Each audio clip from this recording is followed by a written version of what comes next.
O recesso, ele suspende ou ele interrompe esse prazo? Meus amigos, o recesso forense, ele é responsável por suspender os prazos cíveis. Presta atenção, ele suspende os prazos cíveis, tá? Isso quer dizer que os prazos processuais, eles param de correr e eles voltam de onde pararam no próximo dia útil depois do recesso. Então, foi feita uma publicação 3 dias antes do recesso, te dando um prazo de 5 dias para cumprir qualquer coisa. Então, contou 1, 2, 3, veio o recesso. Esse prazo está suspenso.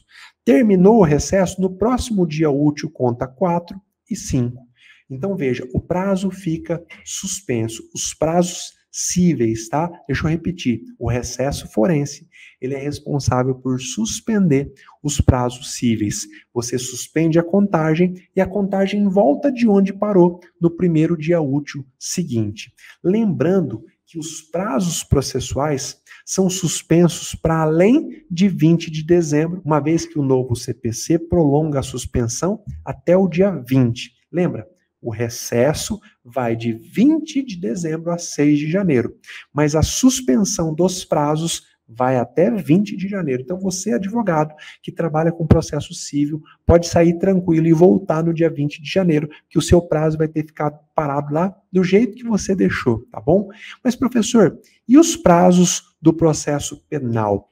Como que acontece? Os prazos são suspensos? Funciona da mesma forma que os prazos cíveis? Como que isso se dá na prática? Nós acabamos de ver que durante o recesso de 20 a 6 de janeiro e mais ainda até o dia 20 de janeiro, os prazos cíveis estão suspensos. Mas e os prazos penais? Meu amigo, o recesso forense suspende os prazos do CPP? Absolutamente não, tá? De acordo com o artigo 798 caput e parágrafo 3º do CPP, os prazos do Código de Processo Penal não são suspensos e nem interrompidos, mas ocorre o que é chamado de prorrogação. Presta atenção que há uma diferença muito importante. O artigo 798 fala assim, ó: todos os prazos correrão em cartório e serão contínuos e peremptórios, não se interrompendo por férias, domingo ou dia de feriado. E aí o parágrafo 3º fala assim: o prazo que terminar em domingo ou dia de feriado considerar-se-á prorrogado até o dia útil imediato. Olha que importante você saber disso. Olha que importante você saber disso, tá?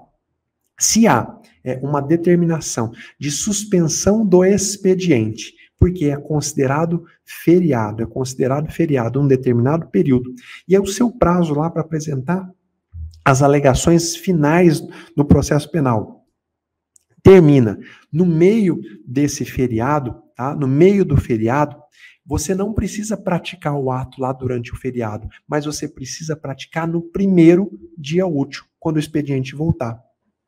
Prestou atenção? O seu prazo, então, vamos imaginar que ele começou antes do recesso.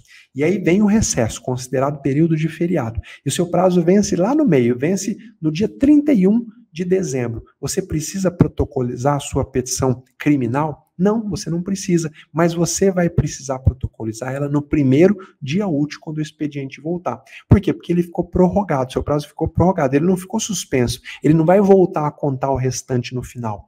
Veja a diferença do cível para o criminal. É uma diferença fundamental, porque eu já vi muito advogado perdendo prazo só por não entender a diferença de suspensão e de prorrogação. Você entende que isso tem um efeito prático fundamental? Você entende que se você chegar para o seu cliente e falar, olha, nós perdemos o prazo para arrolar testemunha lá no processo penal, como é que você vai fazer a defesa do seu cliente, meu amigo? Já era. Então presta atenção sobre suspensão e prorrogação de prazo na seara civil e na seara penal.